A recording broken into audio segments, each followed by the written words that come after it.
지금 미국이 한국을 지켜주고 있는데도 아무것도 안 하는 게 말이 됩니까? 한국은 배은망덕한 결정으로 인해 곧 후회하게 될 겁니다.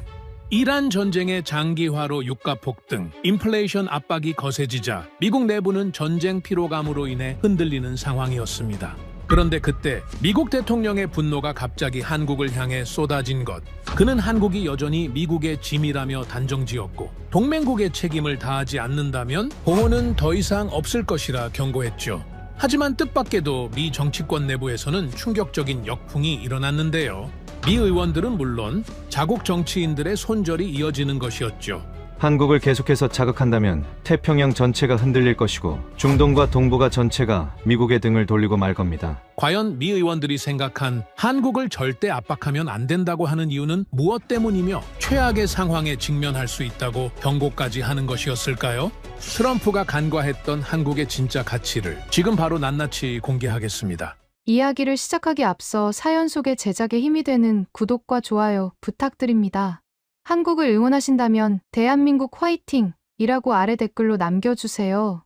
이 나라들이 도대체 뭔데? 미국이 피와 돈을 쏟아부으면서 지켜주고 있는데 고맙다는 말 한마디 없잖아? 그 목소리는 브리핑룸 벽을 울리고도 남을 만큼 거셌습니다. 그날 저는 백악관 브리핑룸 한켠에 서서 대통령의 발언을 듣고 있었습니다. 중동 전쟁은 수개월째 교착 상태에 빠져 있었습니다. 호르무즈 해협 인근에서의 긴장은 날이 갈수록 높아졌고 유가는 배럴당 수십 달러씩 치솟아 미국 서민들의 삶을 짓눌렀습니다. 물가 상승과 에너지 불안이 겹치면서 국내 지지율은 바닥을 향해 미끄러지고 있었습니다. 그 분노의 출구를 찾아야 했던 대통령은 카메라 앞에서 작심한 듯 입을 열었습니다. 한국, 일본, 나토. 미국이 지켜주고 있는 동맹국들을 향한 비난이 쏟아졌습니다. 주한미군이 수십만 명이나 주둔하며 어마어마한 비용을 소모하고 있는데 한국은 그 은혜를 돈으로 제대로 갚지 않는다는 논리였습니다.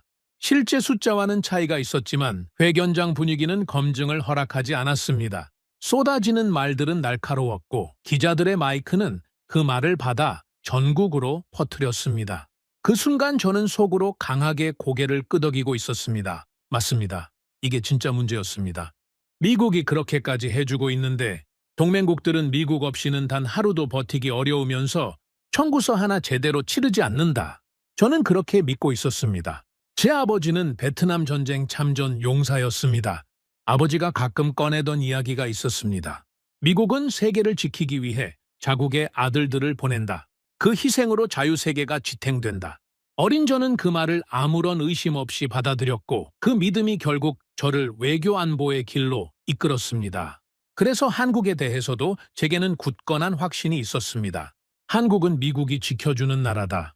주한미군은 한국을 위해 그 땅에 서 있는 것이다. 한국이 경제적으로 성장했다 해도 안보만큼은 미국의 우산 없이는 버틸 수 없다. 북한과 중국이라는 위협 사이에서 미국의 보호막이 없으면 한국은 흔들릴 수밖에 없다. 그 확신은 한 번도 의심받은 적이 없었습니다. 기자회견이 끝나고 참모들이 회의실로 이동했습니다. 저는 늘 그렇듯 복도를 지나 안쪽 회의실로 들어섰습니다. 대통령이 강경 발언을 내놓으면 그 뒤엔 전략적 공감이 따라오게 마련입니다. 방향이 설정됐다는 안도감 혹은 협상 카드가 준비됐다는 기대감. 저는 그런 분위기를 예상하며 자리에 앉았습니다. 그런데 문이 닫히는 순간 뭔가 달랐습니다. 아무도 먼저 말을 꺼내지 않았습니다. 몇몇은 노트를 내려다보며 시선을 피했고 일부는 창밖을 바라보거나 커피잔을 쥔 채 굳어 있었습니다. 저는 그 무게를 느끼면서도 그게 무엇인지 정확히 파악하지 못했습니다. 그때 공화당 보좌관 한 명이 입을 열었습니다. 숫자가 좀 틀린 것 같은데요. 주한미군 규모가 대통령이 말씀하신 수치와는 차이가 있습니다. 다른 보좌관이 낮은 목소리로 이어받았습니다. 한국을 저 방식으로 자극하면 나중에 협상 자체가 어려워질 수도 있습니다. 외교 라인에 파장이 생깁니다. 저는 그 말들이 불편했습니다. 대통령 발언에 토를 다는 것처럼 들렸고 숫자 같은 세부 사항에 집착하는 모습이 큰 그림을 놓치는 것처럼 느껴졌습니다. 전략적 압박이 효과를 내려면 때로는 불편한 메시지도 필요하다. 저는 그렇게 생각하는 사람이었으니까요. 그런데 그때 군 출신 참모 한 명이 아주 조용하게 말을 내뱉었습니다. 한국은 더 이상 1980년대 한국이 아닙니다. 그것뿐이었습니다. 설명도 없었고 근거도 붙이지 않았습니다. 그냥 그 한 문장이 회의실 공기 속으로 새우며 들었습니다. 저는 반사적으로 그 말을 흘려버리려 했습니다. 하지만 회의실을 나서고 나서도, 복도를 걸으면서도, 저녁을 먹으면서도 그 문장이 머릿속에서 사라지지 않았습니다. 마치 작은 가시처럼 뇌리에 박혀서 지우려 할수록 더 선명해지는 느낌이었습니다. 집으로 돌아오는 차 안, 워싱턴의 밤거리를 내다보며 저는 이상한 질문을 스스로에게 던졌습니다. 내가 모르는 게 있는 건가? 그 질문은 아주 사소하게 들렸지만 25년이 넘는 세월 동안 제가 한 번도 품어본 적 없는 질문이었습니다. 저는 항상 답을 알고 있다고 믿으며 살아왔습니다. 한국에 대해서는 더욱 그랬습니다.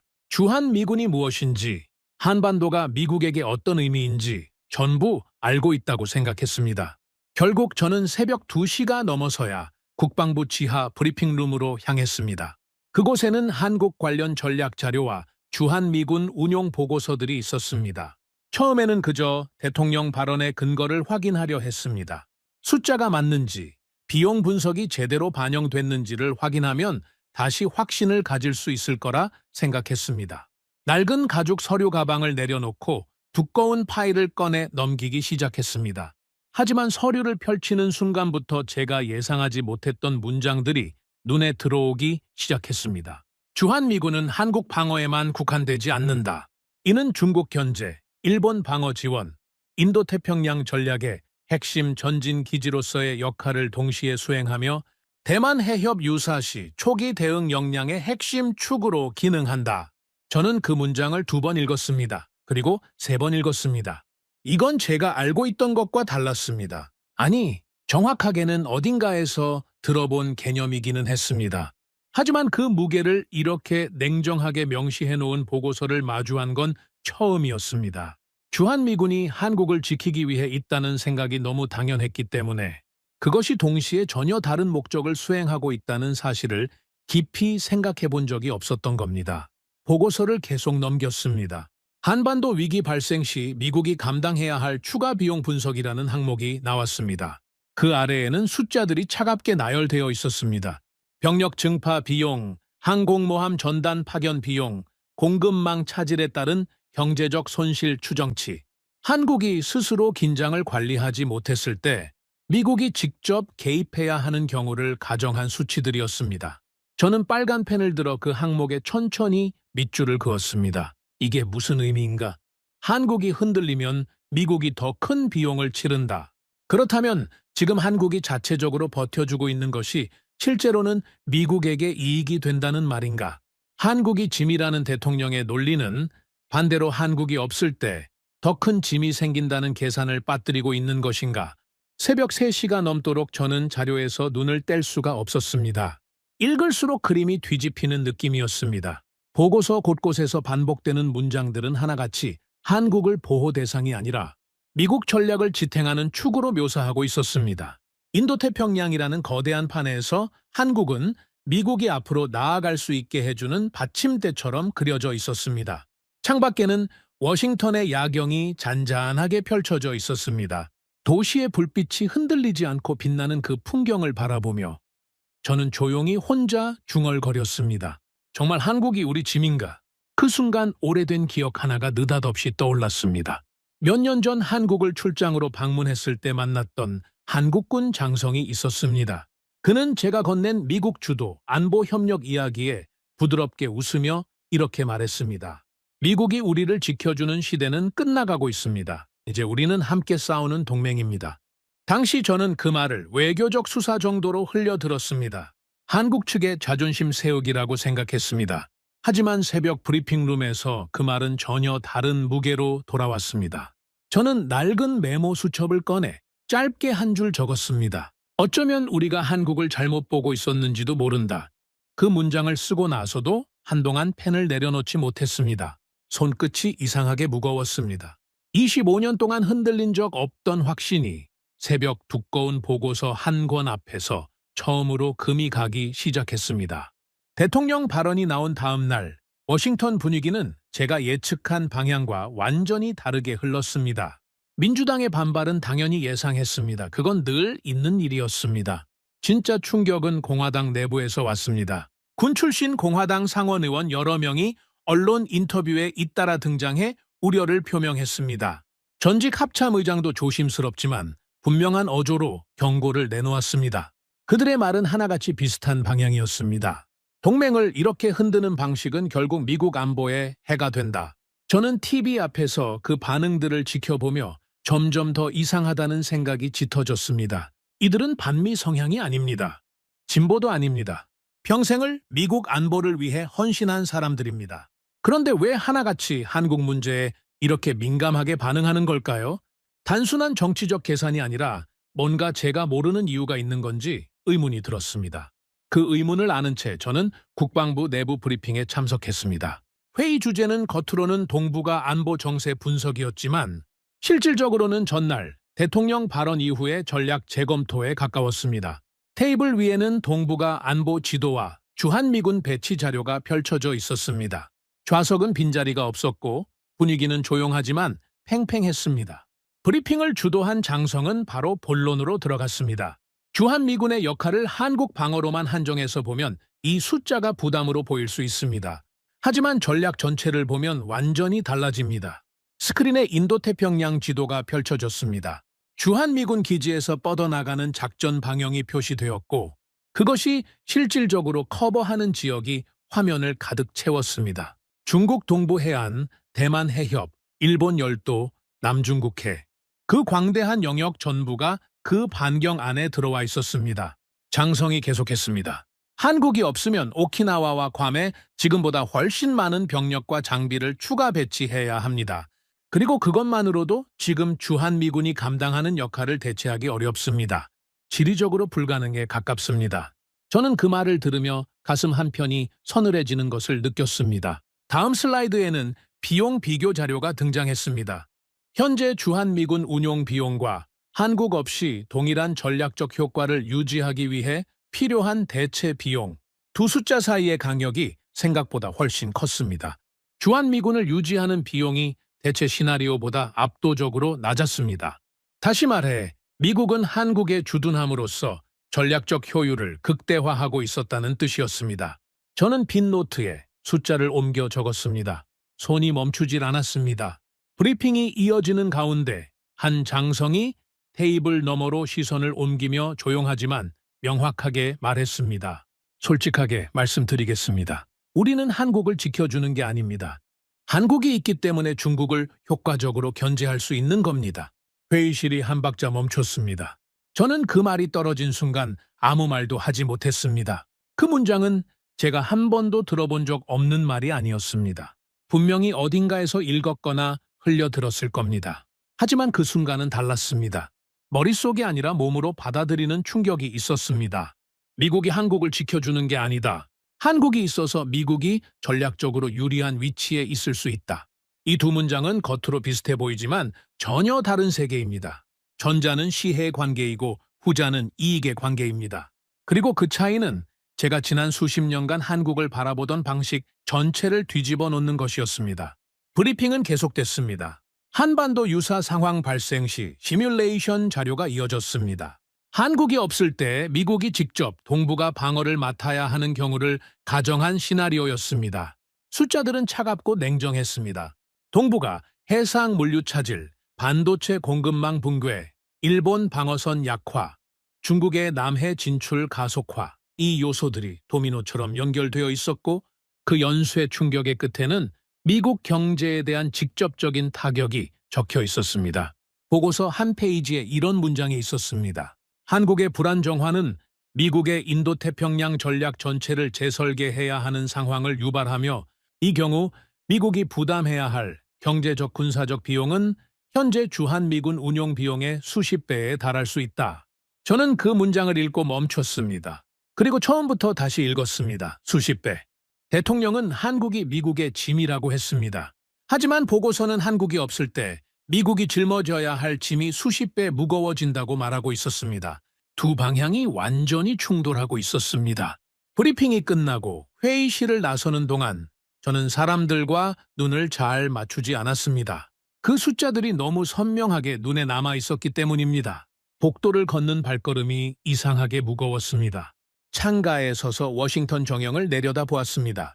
이전까지 제 머릿속의 주한미군 지도는 한반도를 중심으로 한 방어선이었습니다. 미국이 한국을 위해 그어준 선.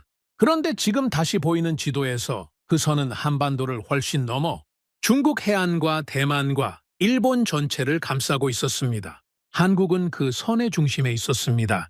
그리고 그 선이 사라지면 미국이 뒤로 물러나야 한다는 것도 지도 위에서 선명히 보였습니다. 몇 년 전 한국 출장 때 본 장면들이 느닷없이 떠올랐습니다. 평택 미군 기지의 넓은 활주로, 부산항에 끝없이 늘어선 컨테이너들, 밤새도록 불이 꺼지지 않던 울산 조선소. 당시 저는 그 풍경들을 보며 미국의 도움으로 성장한 나라의 모습이라고 생각했습니다. 하지만 이제 그 풍경들은 전혀 다른 의미로 다가왔습니다. 그 조선소에서 만들어지는 배들이 미국 해군의 부족한 전력을 보완할 수 있다면, 그 항구들이 미국 전략물자의 핵심 통로라면, 그 기지들이 단순히 한국을 지키는 것이 아니라 아시아 전체의 균형을 붙잡고 있다면, 그렇다면 저는 지금까지 전혀 다른 나라를 보고 있었던 겁니다. 저는 창가에서 조용히 중얼거렸습니다. 우리가 한국을 지키는 줄 알았는데 어쩌면 한국이 미국의 아시아 전략을 지키고 있었던 건지도 모른다. 그 말이 입 밖으로 나오는 순간 처음으로 제 세계관에 본격적인 균열이 생겼다는 것을 느꼈습니다. 평생 단단하다고 믿어온 확신의 벽이 내부에서부터 천천히 갈라지기 시작하는 느낌이었습니다. 그리고 그 균열은 이후 제가 마주하게 될 더 충격적인 진실들의 첫 번째 예고에 불과했습니다. 브리핑이 끝나고 사무실로 돌아온 저는 한동안 의자에 앉지 못했습니다. 보통 이런 날이면 서류를 정리하거나 다음 일정을 점검하는 게 습관이었습니다. 하지만 그날은 달랐습니다. 책상 앞에 서서 멍하니 창밖을 바라보다가 결국 서랍에서 낡은 메모 수첩을 꺼냈습니다. 전날 밤 적어둔 문장이 눈에 들어왔습니다. 어쩌면 우리가 한국을 잘못 보고 있었는지도 모른다. 저는 그 문장 아래에 짧게 한 줄 더 적었습니다. 확인해야 한다. 그날부터 저는 한국에 대한 자료를 직접 뒤지기 시작했습니다. 처음에는 간단한 확인 작업이라고 생각했습니다. 한국이 과연 얼마나 달라졌는지 숫자로 검증하면 다시 확신을 회복할 수 있을 거라 여겼습니다. 아무리 성장했다 해도 한국이 미국 없이 버틸 수 있다는 결론이 나오기는 어렵다. 그 생각이 여전히 바닥에 깔려 있었습니다. 하지만 첫 번째 파일을 펼치는 순간부터 그 생각은 조금씩 흔들리기 시작했습니다. 한국의 경제 규모 자료를 먼저 봤습니다. 세계 10위권을 꾸준히 오가는 GDP, 반도체와 배터리와 조선업에서 세계 최상위권을 차지하고 있는 기업들, 첨단 제조업의 밀도는 미국 주요 동맹국들과 비교해도 전혀 뒤지지 않는 수준이었습니다. 저는 그 숫자들을 보며 이게 정말 제가 알던 한국의 데이터인지 몇 번이나 다시 확인했습니다. 그러나 진짜 충격은 군사 자료를 꺼내보면서 시작됐습니다. 한국군이 보유한 전력 목록은 제가 머릿속에 그리고 있던 이미지와 전혀 달랐습니다. 최신 지대공 미사일 방어 체계, 독자적으로 구축한 정찰 위성과 대북 감시망, 국산 전투기 개발 프로그램, 수천 문에 달하는 자주포와 다연장 로켓 전력, 그리고 독자 설계와 건조 역량을 갖춘 잠수함 전단까지 보고서 한 장 한 장을 넘길 때마다 제 손가락 속도가 느려졌습니다. 특히 눈길을 붙잡은 항목이 있었습니다. 한국은 북한의 핵미사일 위협에 대응하기 위해 독자적인 선제 타격 체계와 미사일 방어망을 구축해왔습니다. 보고서에는 이 체계가 단순한 방어용이 아니라 북한의 발사 징후를 포착한 즉시 핵심 시설을 타격할 수 있는 수준으로 발전했다고 명시되어 있었습니다. 미국의 지원 없이 독자적으로 위협을 억제할 수 있는 능력을 한국이 이미 상당 부분 갖추고 있다는 평가였습니다. 미군 내부 보고서의 한 줄이 붉은 펜 끝을 멈추게 했습니다. 한국군은 현재 세계 최상위권의 재래식 전력을 보유하고 있으며 한반도 내 위기 대응에 있어 독자 운용 역량이 상당 수준에 도달했다. 저는 그 문장을 한동안 바라봤습니다. 한국은 더 이상 미국이 일방적으로 지켜줘야 하는 나라가 아니었습니다. 그 단순한 사실을 인정하는 것이 이상하게도 아프게 느껴졌습니다. 제가 25년 동안 가져온 믿음의 한 축이 무너지는 소리가 들리는 것 같았습니다. 다음으로 방산 수출 자료를 살펴봤습니다. 한국이 전차와 자주포, 전투기, 잠수함, 군함을 세계 여러 나라에 수출하고 있다는 사실은 대략 알고 있었습니다. 하지만 그 규모와 속도가 이 정도일 거라고는 생각하지 못했습니다. 수출 국가 목록에는 유럽 국가들도 포함되어 있었습니다. 오랫동안 미국산 무기를 구매하던 나라들이 한국 방산 기업으로 눈을 돌리고 있었습니다. 조선업 자료에서는 더 강한 충격이 왔습니다. 보고서에는 한국 조선소가 군함과 상선 건조 속도에서 미국보다 훨씬 앞선다는 내용이 담겨 있었습니다. 단순히 빠른 것만이 아니었습니다. 기술 수준과 품질, 비용 효율성까지 모두 포함한 종합평가였습니다. 미 해군이 함정수를 늘리려 해도 미국 조선소의 생산 여력이 턱없이 부족한 상황에서 한국 조선소는 미국이 요청한다면 이를 보완해 줄 수 있는 몇 안 되는 국가 중 하나라는 분석이 등장했습니다. 저는 잠시 손을 내려놓았습니다. 우리가 한국을 돕는 줄 알았는데 어느 순간부터 한국이 미국 해군의 부족한 능력을 채워줄 수 있는 위치에 올라 있었다. 그것은 제가 상상조차 해본 적 없는 그림이었습니다. 하지만 가장 마지막에 꺼낸 자료가 저를 완전히 다른 자리로 데려갔습니다. 반도체와 배터리 공급망 분석 보고서였습니다. 한국 기업들이 미국 IT 산업과 자동차 산업, 그리고 국방 산업에 필수적인 부품과 기술을 공급하고 있다는 내용은 익히 알려진 사실이었습니다. 하지만 보고서는 그 의존도가 어느 정도인지를 구체적인 수치로 보여주고 있었습니다. 첨단 반도체의 상당 부분이 한국에서 생산되고 전기차와 군사 장비에 들어가는 배터리 핵심 기술도 한국 기업들이 주도하고 있었습니다. 그리고 다음 페이지에 이런 문장이 적혀 있었습니다. 한국 공급망의 교란은 미국 군수산업과 첨단 산업 전반에 직접적이고 즉각적인 타격을 가한다. 이는 단기적 위기가 아니라 구조적 취약성으로 분류되어야 한다. 저는 그 문장을 읽으며 처음으로 등줄기에 차가운 것이 흘렀습니다. 군수산업, 미군이 싸우기 위해 필요한 장비들이 이미 한국 공급망에 연결되어 있다는 뜻이었습니다. 한국이 흔들리면 미국은 전장에서도 영향을 받는다. 한국이 적국이 아닌 이상 이 연결고리는 동맹의 가장 강력한 형태였습니다. 그런데 미국은 지금 그 연결고리를 스스로 흔들려 하고 있었습니다. 밤이 깊어갔습니다. 저는 책상 위에 흩어진 보고서들을 바라보며 한동안 움직이지 않았습니다. 창밖 워싱턴의 불빛이 잔잔했습니다. 저는 그 불빛들을 보며 몇 년 전 한국 출장 때를 떠올렸습니다. 울산 조선소를 방문했던 날 밤, 저는 그 거대한 도크와 빛을 잃지 않는 공장들을 바라보며 그저 감탄했습니다. 미국이 도와준 나라가 이렇게 성장했구나 하고 생각했습니다. 하지만 그날 밤 제 눈에 다시 떠오른 그 조선소 풍경은 완전히 다른 의미였습니다. 그 도크에서 만들어지는 배들이 미국 해군의 부족한 전력을 메워줄 수 있는 것이었습니다. 그 공장에서 생산되는 부품들이 미국 무기체계를 유지시켜주고 있었습니다. 그 항구에서 떠나는 화물들이 미국 경제의 혈관을 타고 흘러다니고 있었습니다.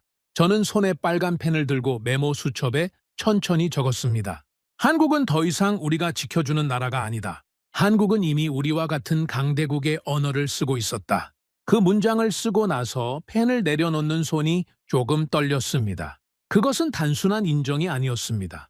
수십 년간 제가 쌓아온 세계관 하나가 완전히 재편되는 순간이었습니다. 한국을 약소국으로 보는 시선은 단순한 착각이 아니었습니다. 그것은 위험한 오해였습니다. 그리고 그 오해를 바탕으로 정책을 만들면 결국 손해를 보는 건 미국 자신이라는 사실이 이제야 보이기 시작했습니다. 한국의 실체를 조금씩 파악해가면서 저는 점점 불편한 질문 하나를 외면할 수 없게 됐습니다. 대통령은 왜 한국에 대해 그런 말을 했을까? 안보 위기 때문이었을까요? 실제로 주한미군 비용이 감당하기 어렵기 때문이었을까요? 저는 그 답을 찾기 위해 며칠 뒤 백악관 비공개 전략회의에 참석했습니다. 중동 대응 전략을 논의하는 자리라고 알고 있었지만 막상 회의가 시작되자 주제는 전혀 다른 방향으로 흘렀습니다. 테이블 위에는 한국, 일본, 나토를 상대로 한 협상 전략 자료가 올라와 있었습니다. 처음 몇 분은 그저 분담금 조정 이야기였습니다. 한국이 얼마를 내고 있고 어느 정도를 더 요구할 수 있는지에 대한 계산이었습니다. 저는 그 자체는 어느 정도 이해할 수 있었습니다. 동맹 비용 재조정은 오래된 논제였고 방위비 협상은 늘 있던 일이었으니까요. 그런데 대화가 이어지면서 분위기가 이상하게 흘렀습니다. 한 참모가 말했습니다.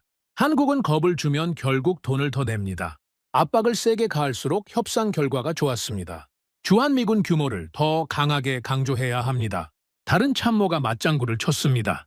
국민들이 한국이 미국의 부담이라는 인식을 갖게 되면 협상 테이블에서 우리가 훨씬 유리해집니다. 저는 그 말들을 듣는 동안 아무 말 없이 앉아 있었습니다. 뭔가 묘하게 어긋난 느낌이 있었지만 처음에는 그게 무엇인지 정확하게 짚어내지 못했습니다. 그리고 다음 발언에서 그 어긋남이 확실해졌습니다. 누군가 슬라이드를 넘기며 주한미군 비용 자료를 꺼냈습니다. 그런데 그 숫자가 이상했습니다. 제가 전날 밤 확인한 실제 수치와 달랐습니다. 훨씬 부풀려져 있었습니다. 미국이 한국 때문에 감당하고 있는 손실이 실제보다 과장된 형태로 제시되고 있었습니다. 저는 조용히 물었습니다. 이 숫자가 맞습니까? 제가 확인한 자료와 다른데요. 잠시 침묵이 흐른 뒤 한 참모가 가볍게 대답했습니다. 숫자가 조금 달라도 상관없습니다. 국민들은 세부 수치까지 확인하지 않습니다. 그 순간 저는 손이 굳는 것을 느꼈습니다. 국민들은 모른다. 그래서 틀린 숫자를 써도 괜찮다. 그 말 속에는 대통령의 한국 비난이 안보적 판단에서 나온 것이 아니라는 사실이 담겨 있었습니다. 이건 전략이었습니다. 방위비와 무역에서 더 많은 것을 얻어내기 위한 공포 마케팅이었습니다. 한국을 짐처럼 묘사해야 협상 테이블에서 미국이 유리해진다는 계산이 이 모든 발언의 출발점이었습니다. 저는 그 사실을 받아들이는데 몇 초가 걸렸습니다. 제가 평생 믿어온 미국 우선주의는 실제 안보 전략이 아니라 협상 레버리지를 위한 도구로 쓰이고 있었습니다. 동맹을 약화시켜도 미국이 원하는 것을 받아낼 수 있다면 그걸로 충분하다는 논리였습니다. 그 과정에서 진짜 전략적 가치가 얼마나 훼손되는지는 계산에 들어있지 않았습니다. 그때 테이블 건너편에 앉은 젊은 보좌관 한 명이 자신 있게 입을 열었습니다. 어차피 한국은 미국이 빠지면 버티기 힘든 나라입니다. 선택지가 없으니까 우리 조건을 들어줄 수밖에 없어요. 저는 그 말이 끝나기 무섭게 고개를 들었습니다. 과거였다면 저도 그 말에 고개를 끄덕였을 겁니다. 하지만 이제 저는 달랐습니다. 그 말이 얼마나 틀린 것인지를 알고 있었습니다. 며칠 사이에 제가 확인한 자료들이 눈앞에 펼쳐졌습니다. 세계 최상위권 재래식 전력, 독자적인 미사일 방어망, 세계에서 가장 빠른 조선소, 미국 군수산업과 연결된 공급망. 저는 낮고 분명한 목소리로 말했습니다. 그건 30년 전 한국 이야기입니다. 지금 한국은 다릅니다. 회의실 공기가 순간 달라졌습니다. 몇몇이 시선을 돌렸고 누군가는 놀란 표정을 지었습니다. 저를 향한 시선들이 모였지만 저는 이어서 말했습니다. 한국 조선소는 지금 미국보다 빠르게 군함을 만들 수 있습니다. 한국군은 세계 최고 수준의 전력을 갖추고 있습니다. 한국이 공급하는 반도체와 배터리 없이는 우리 군수산업도 흔들립니다. 그리고 한국이 없으면 우리는 중국을 지금 방식으로 견제하는 것 자체가 불가능합니다. 아무도 바로 반박하지 않았습니다. 회의는 계속됐지만 저는 이미 그 자리에 집중할 수가 없었습니다. 머릿속에서는 더 큰 그림이 펼쳐지고 있었습니다. 동맹을 청구서로 계산하면 언젠가는 신뢰가 무너집니다. 한국뿐 아니라 일본도 유럽 국가들도 미국을 믿지 못하게 됩니다. 그 공백을 누가 채우는지는 분명했습니다. 중국과 러시아는 미국 동맹의 균열을 가장 방이는 세력들입니다. 보고서 한 항목에 이런 분석이 있었습니다. 동맹 신뢰 붕괴 시 중국은 아시아 지역 내 정치 경제적 영향력을 급속히 확대할 수 있으며 이는 미국 주도 국제 질서의 근간을 흔드는 결과로 이어진다. 미국이 지금 잃고 있는 건 방위비 협상에서의 양보가 아니었습니다. 미국이 잃고 있는 건 수십 년에 걸쳐 쌓아온 신뢰와 질서였습니다. 그리고 그 신뢰와 질서가 사라지는 순간 미국은 더 많은 병력과 더 많은 예산으로도 지금 누리고 있는 영향력을 회복하지 못하게 됩니다. 저는 회의가 끝난 뒤 혼자 텅 빈 복도를 걸었습니다. 복도 끝 대형 TV에서는 뉴스가 흐르고 있었습니다. 한국 정부가 한반도 긴장 완화 메시지를 발표했다는 내용이었습니다. 미국은 동맹을 흔들고 있는데 정작 한국은 스스로 위기를 관리하고 상황을 안정시키려 하고 있었습니다. 저는 발걸음을 멈추고 화면을 바라봤습니다. 미국은 한국을 압박하고 있습니다. 한국이 미국의 부담이라는 인식을 만들어가고 있습니다. 그런데 바로 그 순간 한국은 미국이 감당해야 할 긴장을 조용히 줄여주고 있었습니다. 저는 화면 앞에서 낮게 중얼거렸습니다. 우리는 지금 한국을 압박하고 있는데 한국은 오히려 미국의 부담을 덜어주고 있었다. 그 말이 복도의 공기 속으로 스며드는 동안 저는 다음 사실이 더 중요하다는 것을 직감했습니다. 한국이 그렇게 움직일 수 있는 건 단순한 외교적 제스처가 아니었습니다. 한국이 스스로 위기를 관리할 수 있는 능력을 갖추고 있었기 때문이었습니다. 그리고 그 능력의 실체가 무엇인지를 저는 아직 제대로 확인하지 못하고 있었습니다. 그 복도에서 TV 화면을 바라보던 날 밤, 저는 오랫동안 잠을 이루지 못했습니다. 침대에 누웠지만 눈이 감기지 않았습니다. 천장을 바라보며 머릿속에서 장면들이 뒤섞였습니다. 브리핑룸의 차가운 숫자들, 회의실에서 조용히 던져진 장성의 한마디, 그리고 복도 TV에서 흘러나오던 한국 정부의 긴장 완화 메시지. 그 조각들이 하나의 그림으로 맞춰지려 하는데 아직 중심이 채워지지 않은 느낌이었습니다. 저는 결국 새벽 4시에 자리에서 일어났습니다. 커피를 한 잔 내리고 책상 앞에 앉았습니다. 그리고 며칠 전부터 미뤄두었던 파일을 꺼냈습니다. 한국의 대북 정책과 한반도 긴장 관리 관련 보고서였습니다. 솔직히 말하면 저는 그동안 이 분야를 깊이 들여다본 적이 없었습니다. 북한 문제는 미국이 주도하는 것이고 한국은 그 틀 안에서 움직이는 나라라는 생각이 너무 당연했기 때문입니다. 하지만 이제는 그 당연함을 그냥 지나칠 수가 없었습니다. 파일을 열자마자 첫 페이지에서 눈이 멈췄습니다. 트럼프 행정부가 동맹을 압박하는 기간 동안 한국 정부가 취한 외교적 행보를 정리한 내용이었습니다. 저는 그것이 단순한 외교적 수사일 거라 생각하며 읽기 시작했습니다. 그런데 내용이 이어질수록 그 판단이 무너지기 시작했습니다. 한국 정부는 미국이 동맹을 흔드는 동안 2가지 방향을 동시에 유지하고 있었습니다. 하나는 미국과의 관계를 공개적으로 훼손하지 않는 것이었습니다. 강경 반발보다는 절제된 어조를 유지하면서 동맹 자체를 흔드는 언행은 삼갔습니다. 그러면서도 한편으로는 북한을 향해 조심스러운 신호를 보내고 있었습니다. 직접적인 대화를 요청하지 않으면서도 대화의 문이 열려 있다는 메시지를 꾸준히 내보냈습니다. 저는 그 이중 행보가 처음에는 어정쩡하게 보였습니다. 미국도 달래고 북한도 달래는 양다리 외교처럼 느껴졌습니다. 하지만 보고서를 읽을수록 그게 아니라는 것이 분명해졌습니다. 한국은 한반도의 긴장을 자국의 손으로 직접 관리하겠다는 원칙을 세우고 그 원칙에 따라 정교하게 움직이고 있었습니다. 며칠 뒤 정보기관에서 올라온 추가 보고서를 받았습니다.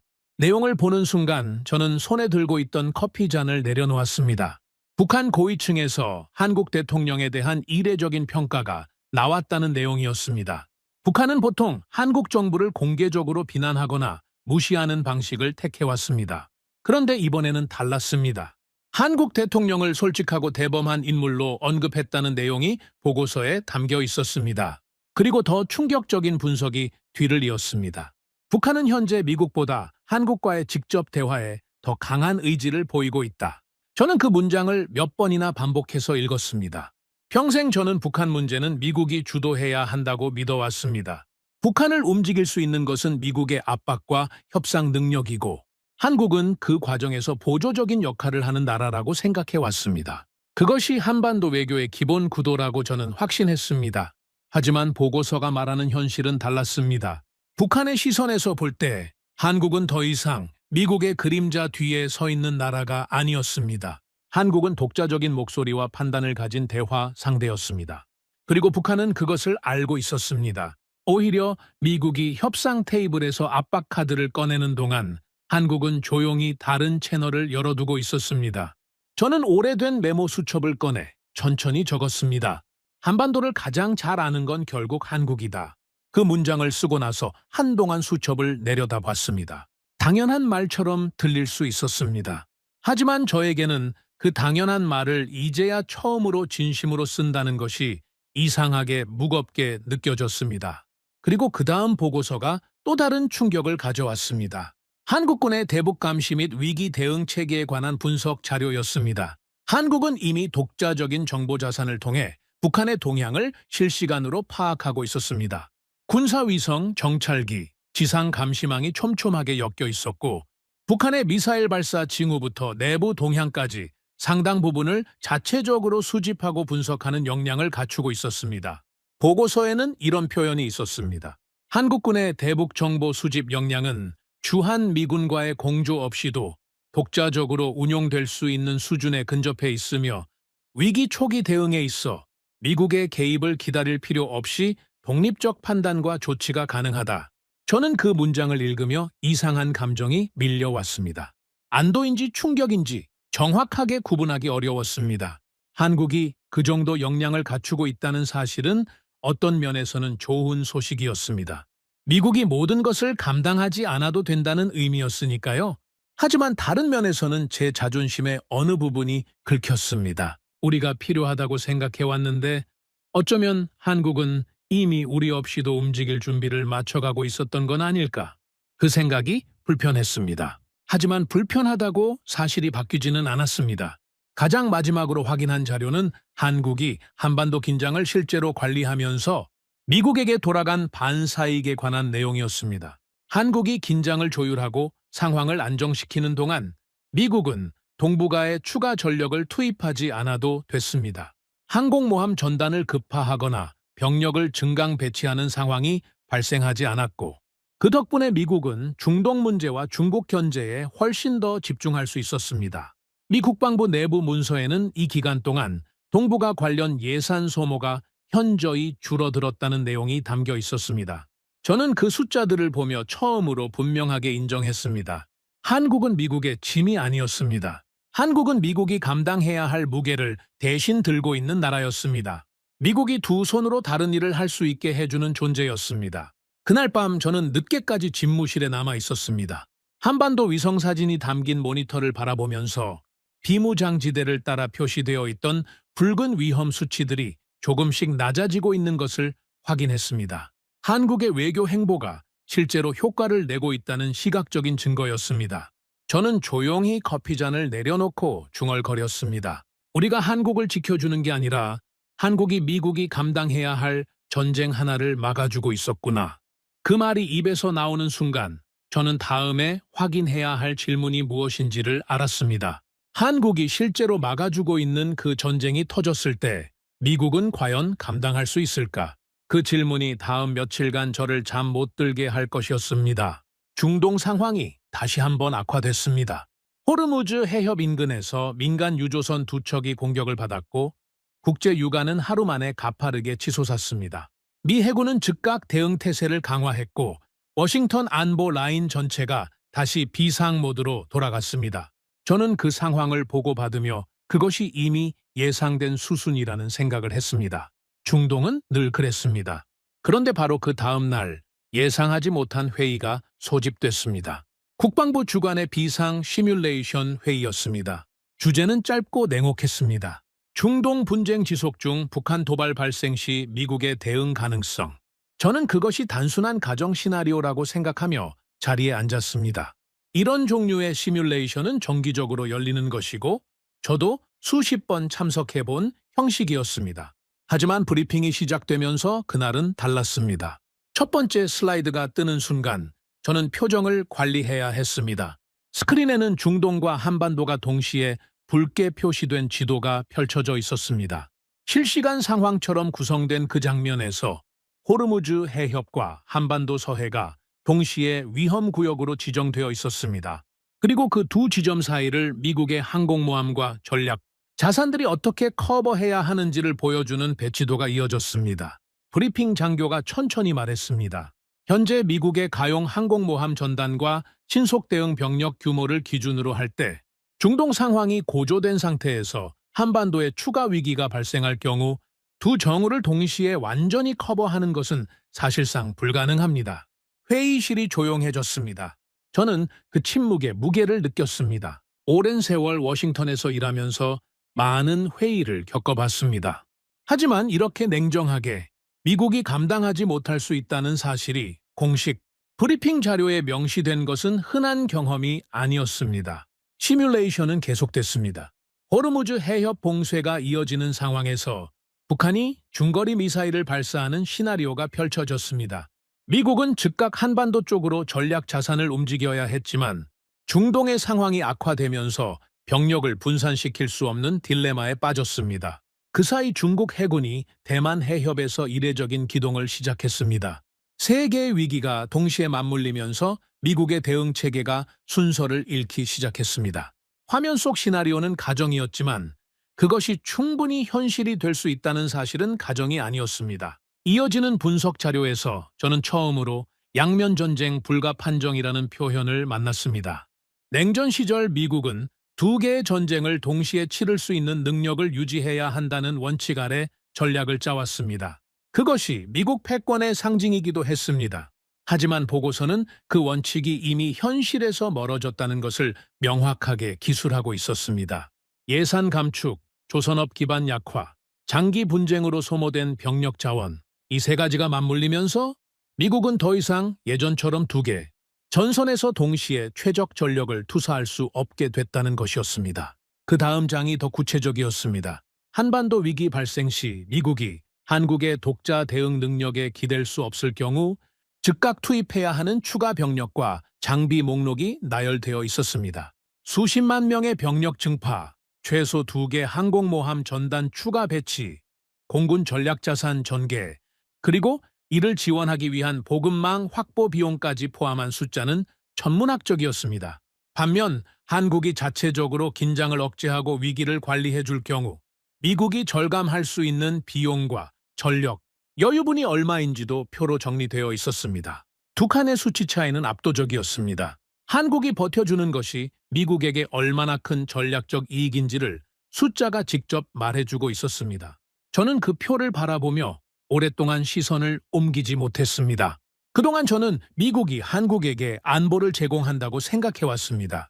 하지만 지금 제 눈앞의 자료는 그 관계를 완전히 다르게 정의하고 있었습니다. 미국이 한국에게 안보를 제공하는 것이 아니라 한국이 미국의 안보 부담을 나눠지고 있었습니다.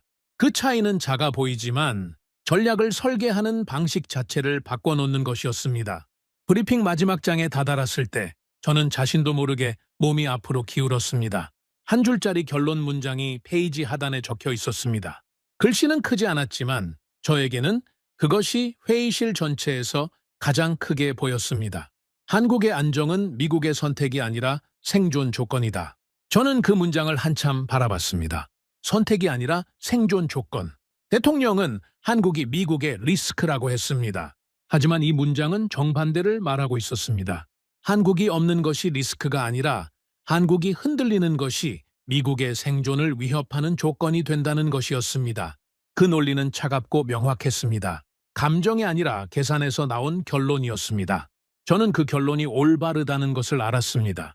그리고 동시에 지금 미국이 스스로 그 생존 조건을 훼손하는 방향으로 움직이고 있다는 것도 알았습니다. 회의가 끝났습니다.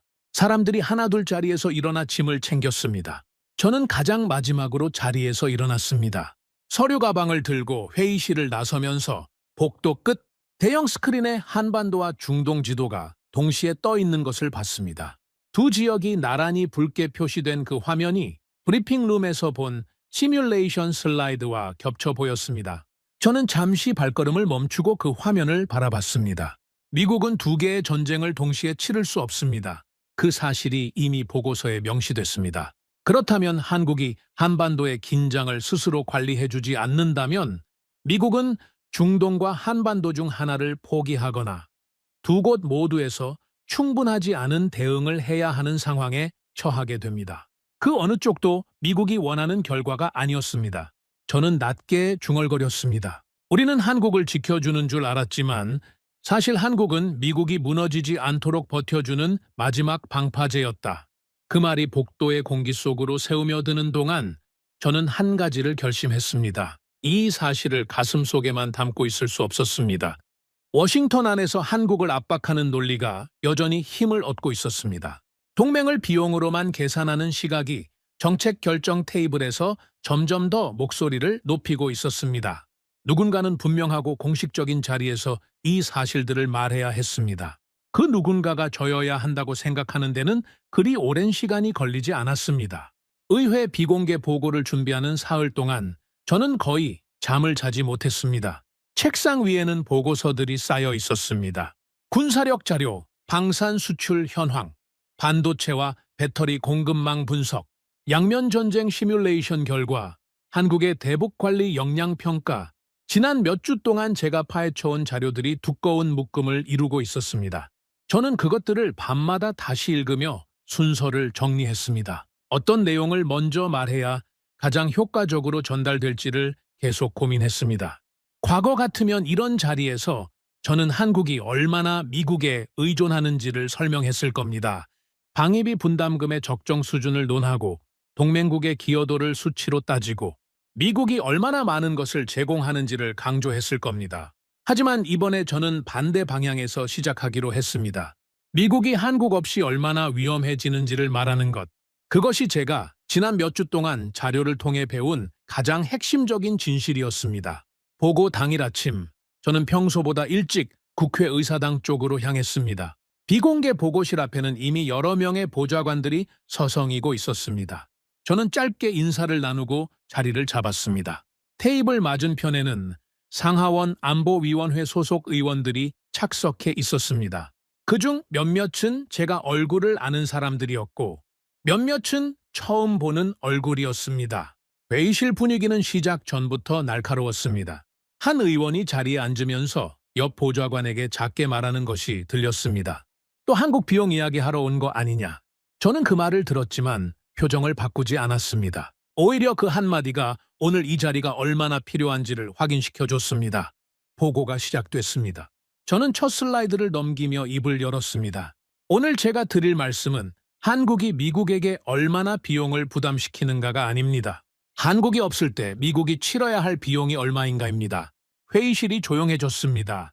강경 보수 성향 의원 한 명이 즉각 끼어들었습니다. 우리가 왜 계속 한국을 지켜줘야 합니까? 한국은 세계 10위권 경제 대국이라면서요. 스스로 책임져야 하지 않습니까? 저는 잠시 침묵했습니다. 그 질문이 불과 몇 주 전까지만 해도 제 입에서 나올 수 있었던 말이라는 사실을 알고 있었기 때문입니다. 저는 천천히 또박또박 말했습니다. 우리가 한국을 지키는 게 아닙니다. 한국이 미국의 인도태평양 전략을 지키고 있습니다. 그 한마디가 회의실 공기를 바꿨습니다. 몇몇 의원이 눈썹을 올렸습니다. 한 명은 팔짱을 풀고 앞으로 몸을 기울였습니다. 저는 그 반응을 확인하면서 자료를 넘기기 시작했습니다. 인도태평양 지도가 스크린에 펼쳐졌습니다. 주한미군 기지에서 뻗어나가는 작전 방향이 중국 동부 해안, 대만 해협, 일본 열도를 동시에 커버하고 있다는 것을 시각적으로 보여줬습니다. 그 자리에서 동일한 전략적 효과를 내기 위해 오키나와와 괌에 추가 배치해야 할 전력과 그 비용이 이어졌습니다. 숫자가 커질수록 의원들의 표정도 굳어졌습니다. 다음 자료에서는 한국의 반도체와 배터리 공급망 의존도를 설명했습니다. 미국 군수산업이 한국산 부품 없이는 상당 부분 멈춰서게 된다는 내용, 미 해군 전력 재건에 한국 조선업이 왜 필수적인지에 대한 분석도 순서대로 올라갔습니다. 한 의원이 손을 들었습니다. 조선업 이야기는 좀 과장 아닙니까? 미국 조선소도 있는데. 저는 자료를 다음 장으로 넘겼습니다. 미국 조선소의 현재 생산 여력과 한국 조선소의 건조 속도를 나란히 비교한 표가 등장했습니다. 숫자 차이는 반박의 여지가 없었습니다.